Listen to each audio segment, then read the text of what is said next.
Welcome back to Short Time with Vin and Dave. Vin Avenue, Dave Crossing with you here on Super Bowl Sunday, but also Valentine's Day Eve. And it's just fate that those two holidays kind of fell, right next to each other. And yes, I'm calling Super Bowl Sunday a holiday because I think it is. Dave, I'm really excited for our first guest of the show here this morning, and that is Julianne Cantarella. She is New Jersey's Matchmaker, a fantastic dating coach who provides advice for all kinds of situations, singles, couples, married couples.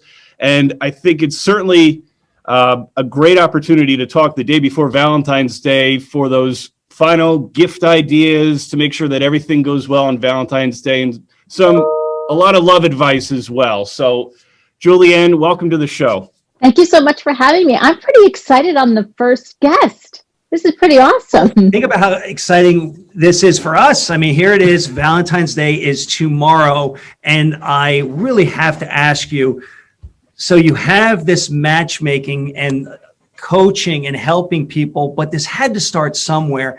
And tell us about how you got into doing this. Was it something that you did for yourself, that you just decided to create a business? How did this get to where we are right now with your coaching and providing this guidance for people that need it out there?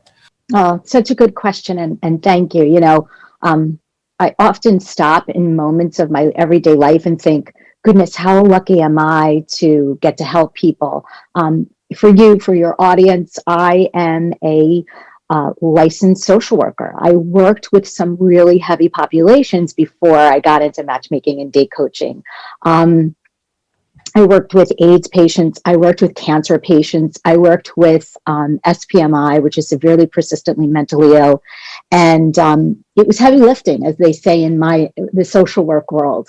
And after the birth of my second child, I wanted to go back to work. I wanted to utilize my skills. And my husband came home with an ad for a small startup matchmaking company in Manhattan that was only looking for social workers to be their matchmakers because of our networking skills, our assessment skills, and our people skills. I mean, it makes sense. They handed me the ad. He goes, I really think you should look into this. And I'm thinking, you're crazy. What are you talking about? I never, ever thought of this as a career. But knowing who I am and knowing how I value relationships and how blessed I am to have my own great relationship, it kind of makes sense. So I said, okay, let me go on the date little bit more. I actually had to marriages to my credit even before. It's just people who I thought, wow, they may really enjoy each other's company. Let me see if they could get together. It turned out they ended up getting married. They're still married. They still have children. So went on the interview, got the job, and a passion was born. And here I am 16 years later, still helping people find love, which I think is the biggest gift of all in life. To be able to share your life with someone special, a really good partner. So that's my backstory. And you're sticking to it. It's a good Yes, story. I am, and I am sticking to it. Well, let me ask you this. So as you are helping people, do you find common items or different things that come up that you find people are attracting the wrong person? Is that they're not putting out there exactly what they're looking for, or that they're settling unnecessarily? I would say what the biggest obstacle, if I'm hearing you correctly, is that people are approaching dating the wrong way, right? I just had a conversation with a man yesterday who wanted to hire me for matchmaking only because he didn't want to waste any more time. He wanted the job done for him. He was like, it's just time consuming. I don't want to put the effort in. And I'm like, can I interrupt you here? And, I had to point out to him it was a coachable moment and kind of give him a reality check, because very often when people hire a matchmaker, they think, oh, geez, this person going to bring me my perfect partner. And that couldn't be further from the truth. Like, matchmakers who are really in it for helping people, they're going to try their hardest. But the truth of the matter is, at the end of the day, they can never guarantee chemistry. Plus, there's always going to be work. I could present someone with their perfect partner, but relationships take work. And anybody who tells you differently doesn't really know what it means to have a healthy relationship. And I don't mean that there's going to be an inordinate amount of difficult times. What I mean is things happen in life. Experiences happen. We get squeezed at times. There are moments that are going to play into your relationship, and you have to determine, do I want to cut and run, or do I want to do the work of communicating, working through this difficult moment so we can come out the other side stronger? How do couples develop that chemistry, or prior to that, when you're starting the dating process, what are some ways that you could try and establish that chemistry, try to get to know the other person you're starting to date? Yeah. What I always tell people is give it time. Give it time. Someone who you think you might not have chemistry with, you might be surprised. That can grow. I often say, people have to share same goals, values, and relationship vision to really make a relationship work. If you're coming to a relationship with different goals and values, you're going to have a difficult time. Chemistry can grow. When you take time to get to know someone as an individual, you'll get to see who they are, how they respond in situations. And that's the type of thing that is important to a relationship, like how someone reacts, how they treat you. And very often I have worked with more people, especially through my coaching, who end up with people they've never in a million years thought they'd end up with. And it's very satisfying because I saw the chemistry grow. When somebody's meeting, especially nowadays, I guess more so with the dating apps, although I suppose a good amount of interaction could take place with asking somebody for their number at a bar or restaurant. In those initial conversations, what are the most important things to say, or the right things to say right away to try and compliment somebody, to try and just show that you're interested in maybe getting to know them? But not being too much or saying too much. Right. So I'm all about being your genuine and authentic self. Because at some point, if you're putting up this veil and trying to fit yourself into what that box that person thinks they want, at some point that veil is going to drop and you're going to be you. So if you want to be genuine, you want to be authentic, you want to be a good listener. Some people, I talk about communication. It's really important to be a good listener. So when you're having a conversation with someone, listen to what they're telling you so that you can really show that you're interested in them. It's more important to show that you're interested in someone and that they're, someone who you find that you want to connect with through conversation.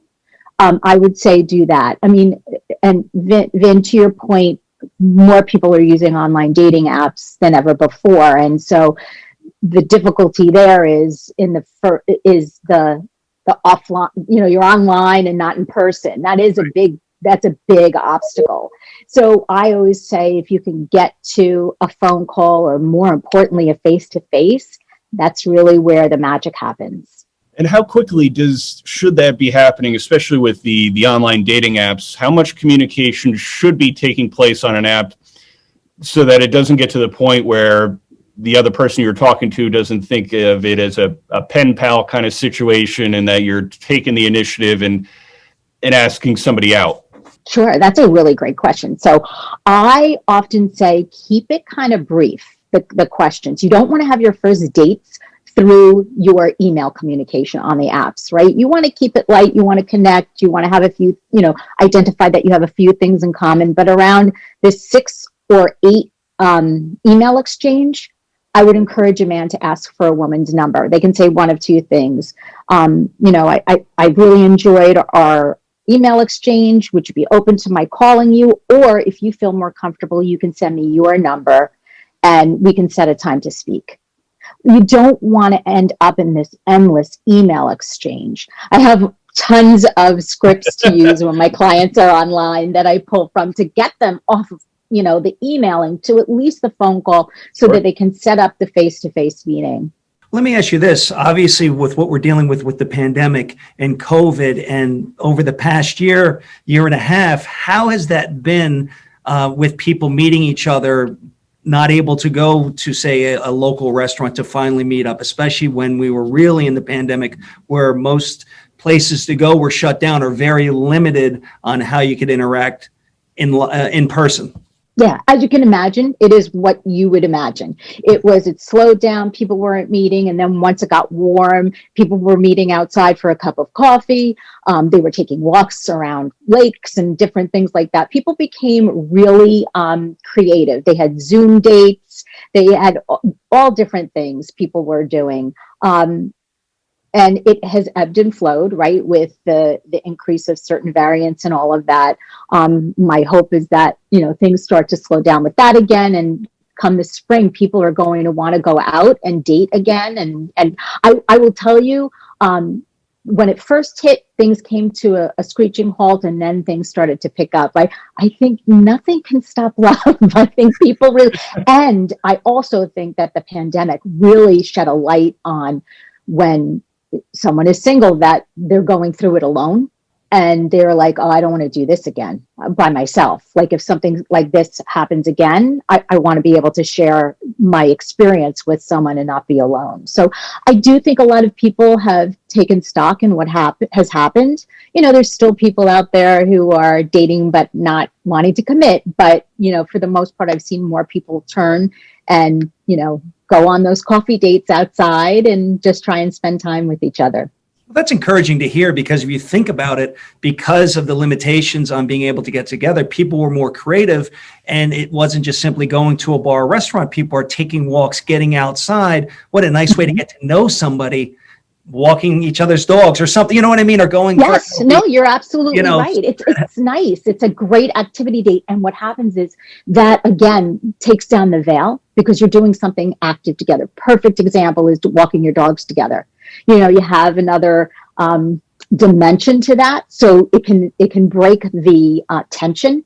If the dog does something cute, or your dogs get along or don't get along, or what have you have something else to add to that, not just the typical, I got to sit across from someone, I'm a little stressed, what do I ask? It can be very awkward. That can, Yes. Here it is. Yeah. Yes, you've been emailing back and forth or communicating, and now here you are. It's like, okay, well, maybe I've told this person everything about me in my emails. So now it's right. And we don't want to do that. Now what do we talk about? Right. And I'm glad you brought that up, because I do want to point out that, again, you don't want to have your first dates through your emails, because sometimes people look and read and go, I don't want to go out with this person. They do X, Y, and Z. And they haven't had the chance to meet them to determine if they really would be able to put up with whatever it is. Well, actually, I just want to interject one point. Yeah. I want to go to the other side of this. And you've heard so many terrible stories during this pandemic, people who, because of the being home all the time, their relationships went the other way. There are more divorces, more breakups, because people weren't going to work. They were working remotely, and now they're spending all this time together that they didn't before. Can you talk about that? Sure. I think that's more of, unfortunately, recognizing that communication styles are different, value systems are different. Now you're faced with being with that person every minute of every day, let's say, for all intents and purposes. That's what's the situation. And so you're sharing experience. Plus, there's a lot of stress around it. Again, we're talking stress, rubbing up against people who have maybe lost their jobs and they're not making the income they were. Bills are piling up. The kids are around all the time because they're not going into school. Then there's a recognition of different parenting styles when it comes to certain things. So, if unfortunately someone's relationship ends because of it, that's what I call more of a symptom. The pandemic was the symptom, not the problem. There was already a problem there. Julianne, we need to head to a break. Can you hang with us for a little bit longer? Absolutely. More with Short Time with Vin and Dave and Julianne right after this. Okay. Welcome back to Short Time with Vin and Dave. Vin Avenue, Dave Crossan with you, and Julianne Cantarella is with us and you, sharing all kinds of love advice, what she does as a matchmaker and a dating coach, and helping bring couples together and helping couples continue to grow in their love for one another. I want to touch on a point that with dating, and I know that we hit on in the first segment here, that certainly came to light because of the pandemic and virtual dating and everything. But maybe that's something, one of those lessons or one of those ideas that we take with us moving forward, even during normal times. If, the man or the woman are sick, maybe it's not COVID, maybe it's more of a common cold, the flu, maybe they're just got something that they don't really want to pass on. What are some good virtual date ideas that people can do if they're sick, is still in that dating, that early relationship phase when I guess it'd be a little more difficult if you're a husband and a wife kind of living together. But for those couples trying to find ideas or things to do that they could still, see each other or do something together, but one or both of them are sick. So what are some good ways that they can still do something together? Sure. So I've had couples who made dinner together, right? In their own place where they were on Zoom, and she created her dinner, he created his, and then they sat down, they turned it into a picnic, like where they were they were in each other's living room and having it that way. I've had people, believe it or not, I don't know if you guys know this, but like the Museum of Natural History and other museums have virtual tours. So I had clients take virtual tours together, which is a lot of fun. And then a lot of people really went outside. They did a lot of outside activities, which was great. At what point in dating, as we, go through the beginning stages of dating, and at what point do couples typically find that, through the dating process where they're like, all right, well, maybe, I want it to be a little bit more than just, dating. Maybe it could turn into a relationship. What are some things to say? What are some things to look for to try and determine what the person you're going out with is thinking, what they may be feeling, and trying to see, if it's that time to take things to that next level? So we have to talk about timing. Sure. Right?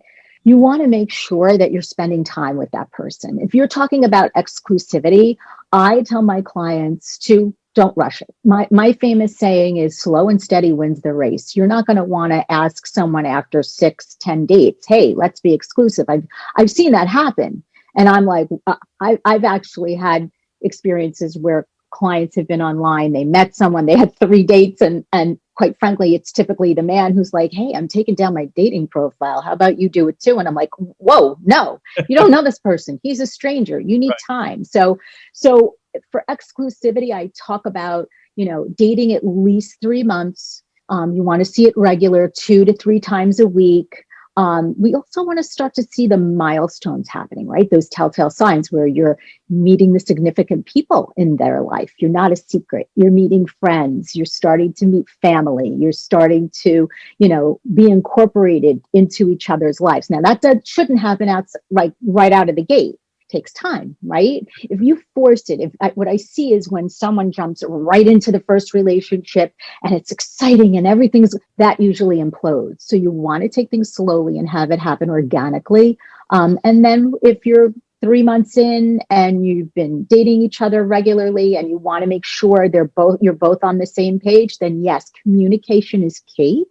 And you want to have that discussion around, so you're not blindsided, and you want to have, that discussion around exclusivity. And you can say, I just want to be clear with you. This is where I feel this is going for me.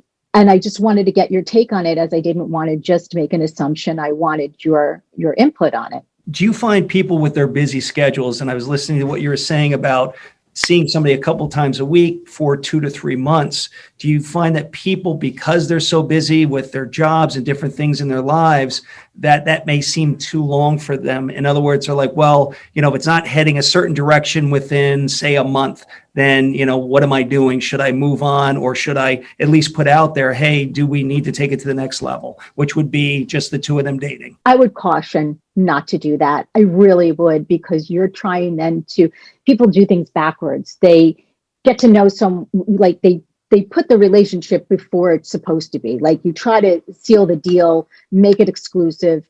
You have no idea who this person is. How do they really treat you? How will they treat your family members? How will they treat, your friends? You want to know how they're going to react in certain situations, a stressful situation, right? So, I really would tell your listeners to take things slowly. And I always say, if you do dating the right way up front, 6, 10 months, you'll be in a relationship and you're not going to have to start over. That's really the goal. You want to find that right person so you don't have to go, oh, now I have to go back out and date again if it doesn't work out, because you're realizing all these things aren't aligning.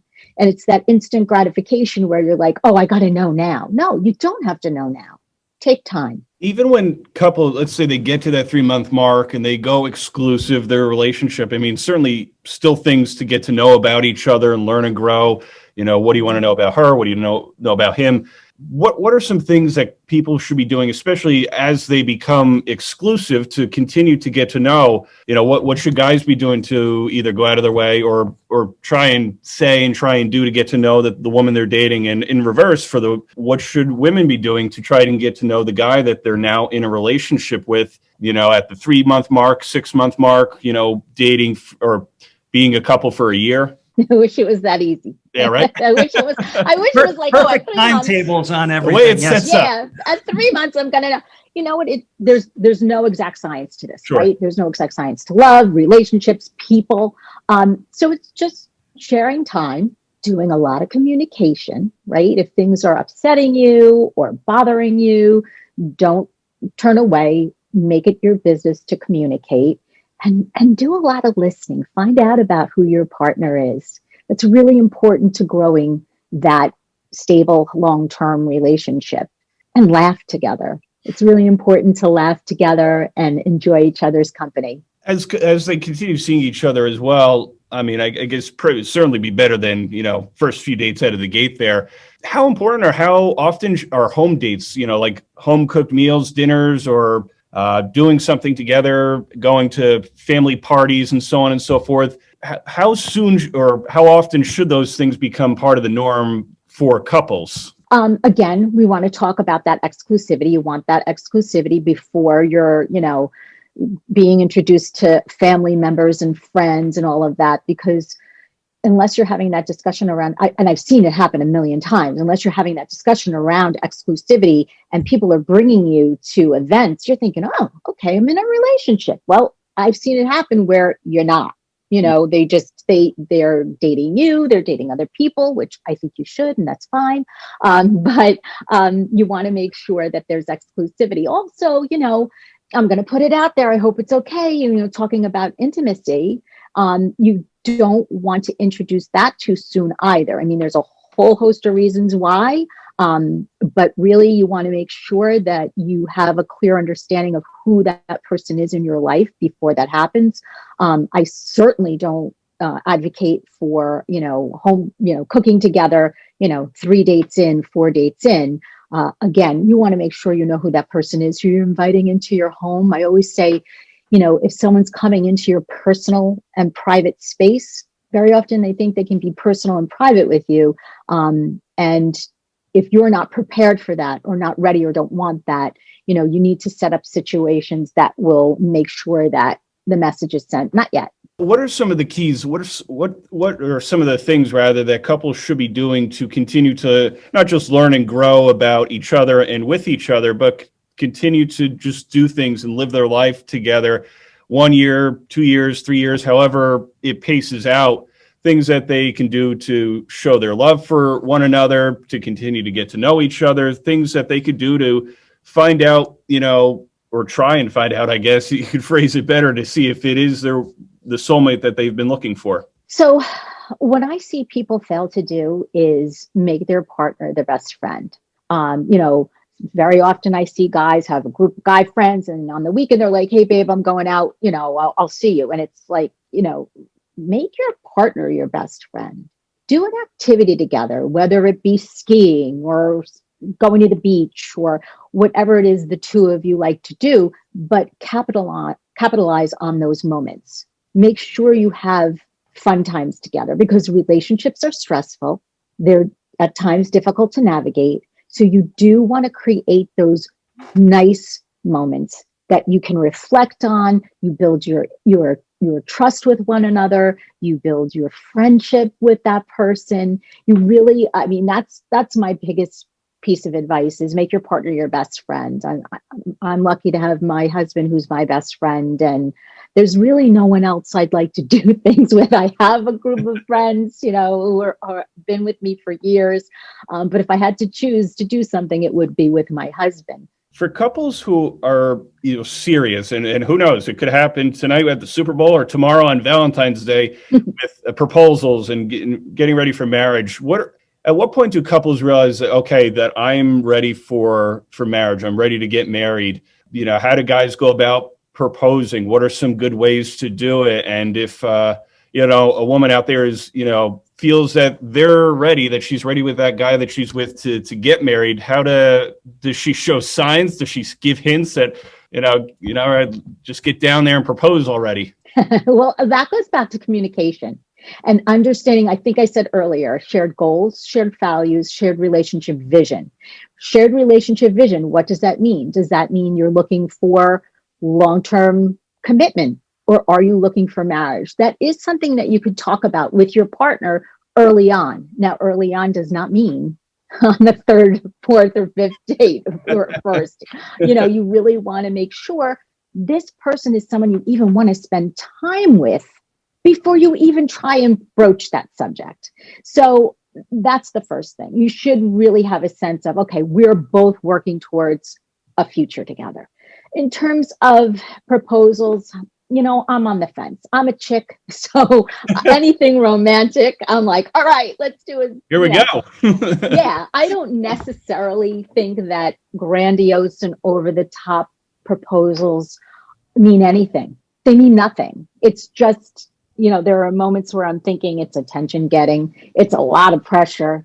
There's so many facets to it. It could be private, it could be personal, it can be romantic, just the two of you together.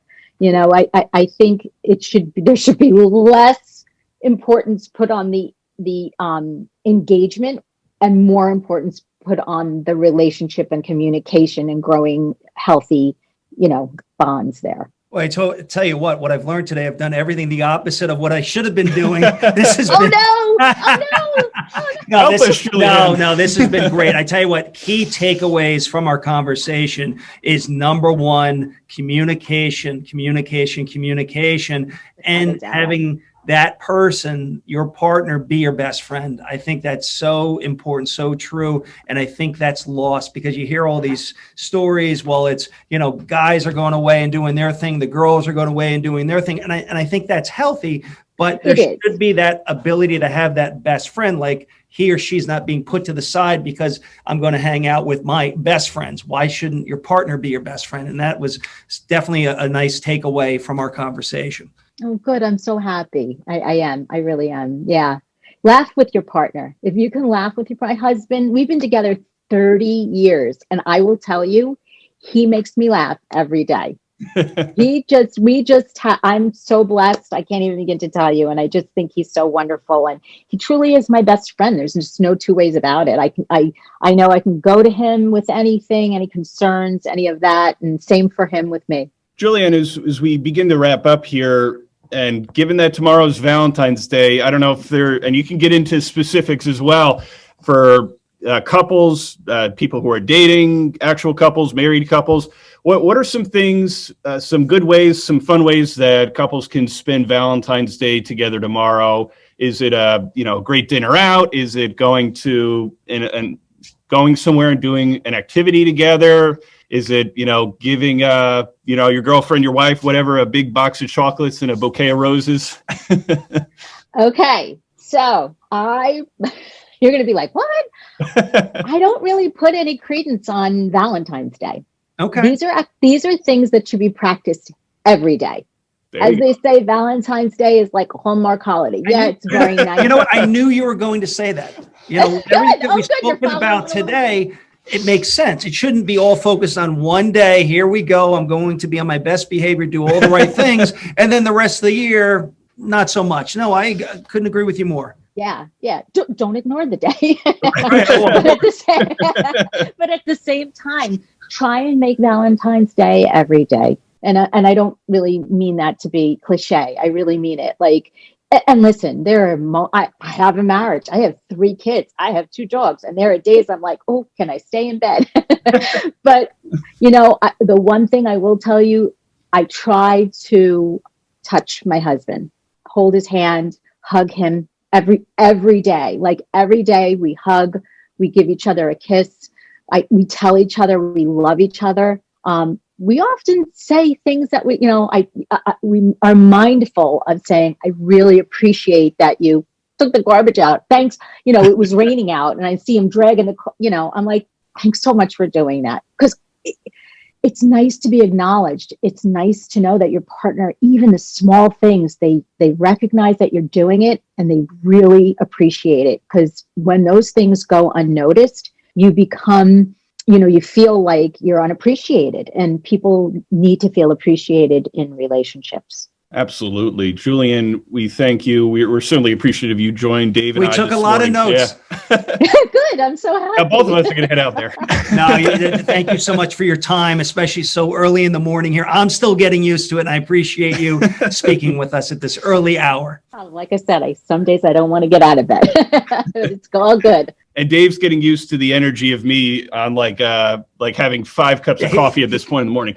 He's here at like 3, 4 in the morning doing his news and updates during the week. I'm getting used to just getting here in time for the 6 a.m. hour. So thank you so much. I can really appreciate, number one, the conversation, excellent points, and just being here with us on our 2nd official show. Means the world. Congratulations. Oh, thank you. It means a lot to me too. Thank you. That is Julianne Cantarella, New Jersey's matchmaker and dating coach, and a great giver of love advice for each and every one of us out there. Julianne, thanks again for joining us this morning. I'm sure you helped out a lot of guys out there struggling to figure out what to do tomorrow on Valentine's Day, but also, men and women out there trying to give the dating a go and give relationships a go as well. We really appreciate your time. My pleasure. Thank you. Thank you so much.